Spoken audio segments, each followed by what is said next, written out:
여러분 안녕하십니까? 쩐데리TV의 쩐데리입니다. 구독, 좋아요, 알람 설정까지 부탁드리겠습니다.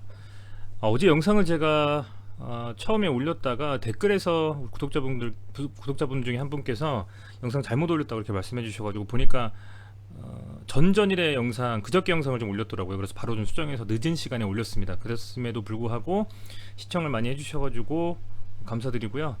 그만큼 이 아이디에서 물려 계시고 이 판단하기 힘드신 분들이 많구나라는 좀 생각을 합니다. 매일매일 영상을 시청해 주시면서 이렇게 좋아요와 구독, 뭐 후원까지도 해주시는 구독자분들을 보면서 일말의 좀 책임감을 느끼고 영상 하나하나를 좀 찍을 때 가급적이면 좀 더 고민하고 찍고 올려야 되겠다라는 좀 생각을 매번 하게 됩니다.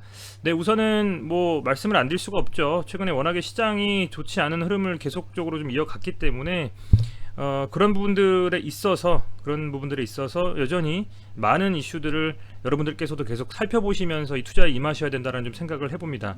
그 투자를 하면서 뭐 시황도 중요할 때가 있고요, 개별 종목의 이슈가 중요할 때도 있고, 그때그때 정말 다른 것 같습니다. 그래서 이 투자라는 것이 어렵고, 그렇다 보니까 우리나라는 특히 부동산 쪽에 투자를 더 하면서 지긋하게 오히려 보유하고 시간을 좀 묻어두는 그런 투자를 더 많이 하는 게 아닌가라는 좀 생각이 됩니다. 그럼에도 불구하고 이 기울어진 운동장인 주식시장에서 어쨌든 수익을 보고 최소화하려면, 손실을 최소화하려면 끊임없이 공부하고 노력해야 되지 않을까라고 좀 생각이 됩니다.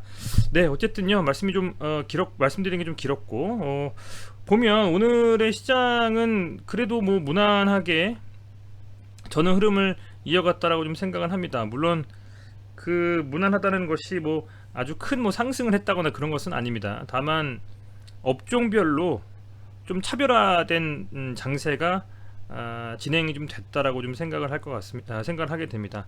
이를테면 뭐 시가총액 상위 종목 같은 경우에 뭐 SK 하이닉스라든지 카카오, 삼성 SDI 같은 경우는 좀 상승을 했고요. 현대차나 셀트리온 같은 종목들은 좀 하락을 한 좀 그런 흐름이 있었고, 업종 같은 경우는 섬유나 의복 쪽의 업종이 좀 상승을 했습니다. 그만큼 코로나 이후를 좀 대비하는 그런 흐름에서 소위 말하는 좀 포스트 코로나 19 시대를 좀 준비하는 좀 그런 업종들이 근시일 내에 이렇게 조금 더 상승을 이어가지 않을까 좀 생각이 되고요. 뭐 그런 의미의 하나로서 컨텐츠나 미디어 업종들이 상당히 좀 상승을 했죠. 아시겠지만 YG 플러스라든지 SM, 쇼박스 등이 좀 상승을 하면서 이제는 그야말로 이 코로나19에 관련되어지는 종목들과 그 이후의 시대를 준비하는 종목들 골고루 시세와 상승, 또 뭐 하락, 이런 것들이 이어지지 않을까 이렇게 좀 생각이 됩니다. 다행히도 오늘 코스닥은 1000포인트를 좀 지켰고요. 코스닥은 3068포인트로 3050포인트를 잘 지켜주면서 마감을 했습니다. 먼저 살짝 좀 시장 이 환경을 좀 본다면, 어제 코스피가 갭으로 밀려버리고 나서 아직 갭을 못 메웠지만 그래도 양봉이 이틀 나왔습니다. 제 생각에 내일 금요일이라는 것을 감안하고 또 10월의 첫날이라는 것을 감안했을 때는 이 갭을 과연 메울 수 있을까, 어떻게 될까 좀 고민이 돼요. 그렇지만 어쨌든 외국인이 이 390억 정도 뭐 소량이지만 좀 담아줬고요. 기관이 뭐 월말이고 하다 보니까 좀 매도를 좀 치면서 이렇게 좀 흐름을, 혼조세를 좀 이어갔고, 코스닥 같은 경우에도 다행히 1000포인트는 지켜줬습니다. 1000포인트 지켜주는 것에 앞서서 어쨌든 202평선을 바닥으로 좀 잡아주면서 다시 한번 좀 상승에 대한 흐름으로 이어가지 않을까라는 기대감을 좀 갖게 됩니다. 큰 그림으로 보면 이렇게 지금 다시 바닥을 찍고 상승을 좀 하면서 정말 불꽃 슈팅 한번 마지막 나왔으면 좋겠는데, 그게 헝다그룹의 파산 이슈와 미국 10년물 국채금리, 그 미국 금리의 상승에 대한 부분들이 겹쳐지면서 시장을 조금 억누르지 않을까라는 좀 걱정은 됩니다. 다만 앞서 말씀드린 것처럼 시장 자체가 제대로 된 반등이 좀 나올 수 있는 것은 오로지 해외의 이슈만 가지고서 나올 수 있는 건 아니죠. 그쪽에서 밀더라도 국내의 여러 가지 좋은 이슈들이 나온다면 극복이 가능한 이슈라고 보고 있고, 그 중에 한 꼭지도 좀 대북 이슈라고 좀 생각이 됩니다. 김정일이 또 한마디를 했습니다. 그죠? 그런 부분들이 어쨌든 시장에서 조금은 관련주들이 약진하면서 상승적으로 좀 흐름을 이어갈 수 있도록 그렇게 좀 갔으면 좋겠다라는 말씀을 좀 다시 한번 드립니다. 우선은요, EID가 이슈가 크게는 지금 뭐 있는 상황은 아닙니다. 워낙에 뭐 말씀드렸던 것처럼 어제 EQ셀의 주주총회를 통해서, 그리고 얼마 전에 공시를 통해서 다시 거래재가가 된다면, 그리고 GMP 승인이나 한국크로스가 이제 코로나19 백신인 스푸트니크 V 백신이 제대로 된 출하가 된다면, 그리고 WHO와 EMA의 승인으로 인한 스푸트니크 백신의 전 세계적인 접종이 공식화된다면, 그리고 2차 전지 관련되어서 이 EID가 계열사를 자회사를 좀 가지고 있잖아요. 그 자회사가 조금 더 강한 매출을 올리고 거기서 뭔가 이슈화가 된다면 이라는 그런 전제하에 그런 이슈 중에 하나라도 좀 뭔가 그럴듯한 이슈가 터져야만 주가에 반영이 되지 않을까라고 좀 생각이 됩니다.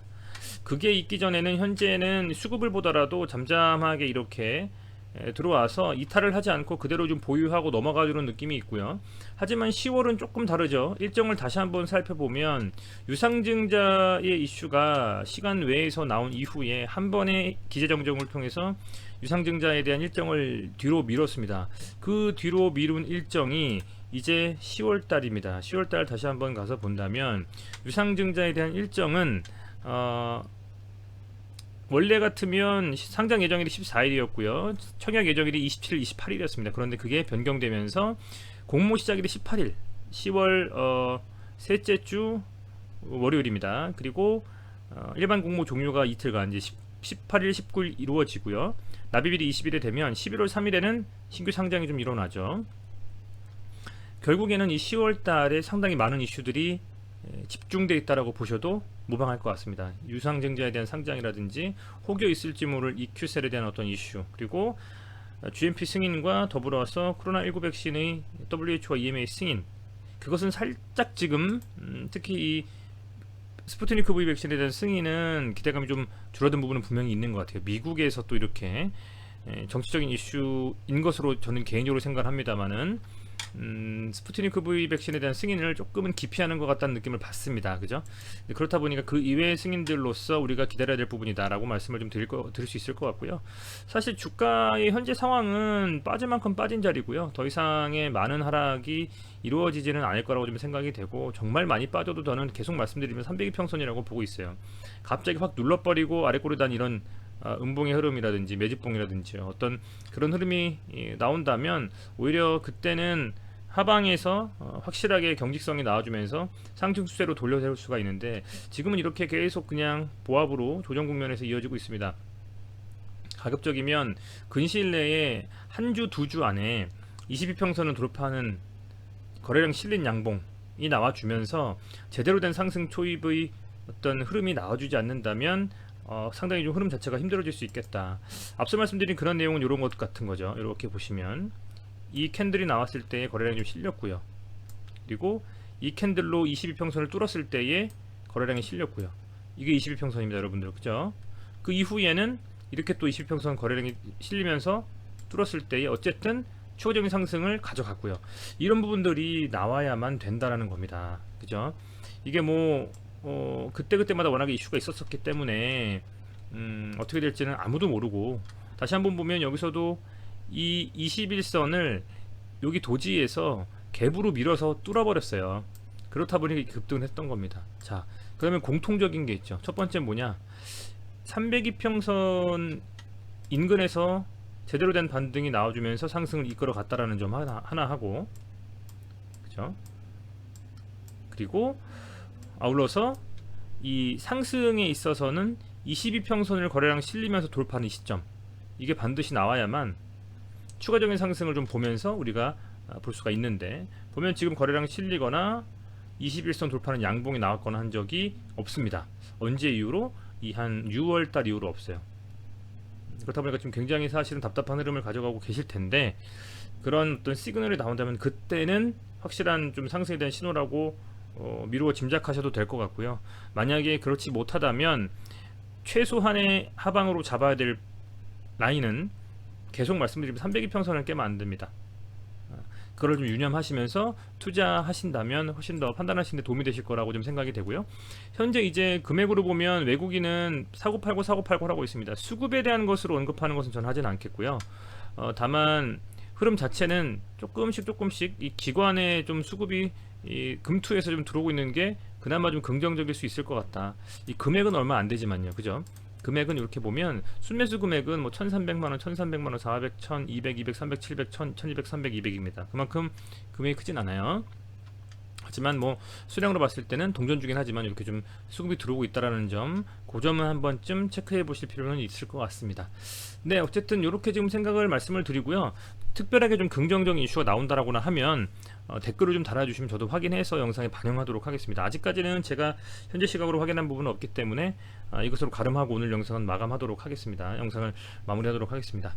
네, 어쨌든 시장 자체는 쉬운 시장은 아닙니다. 쉬운 시장은 아니고요. 절대로 우습게 볼 만한 시장도 아니고요. 그만큼 여러분들께서 투자하시는데 힘드실 거라고 생각하고 있고요.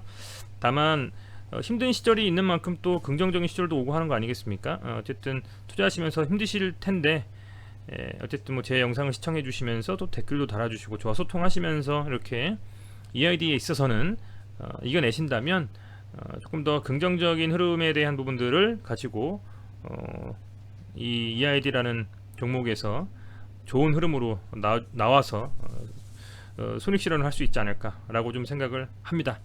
네, 시청해주셔서 감사드리고요. 구독, 좋아요, 알람 설정 그리고 댓글과 영상 하단의 땡스를 통한 후원까지도 부탁을 드리겠습니다. 오늘도 고생 많으셨습니다. 고맙습니다.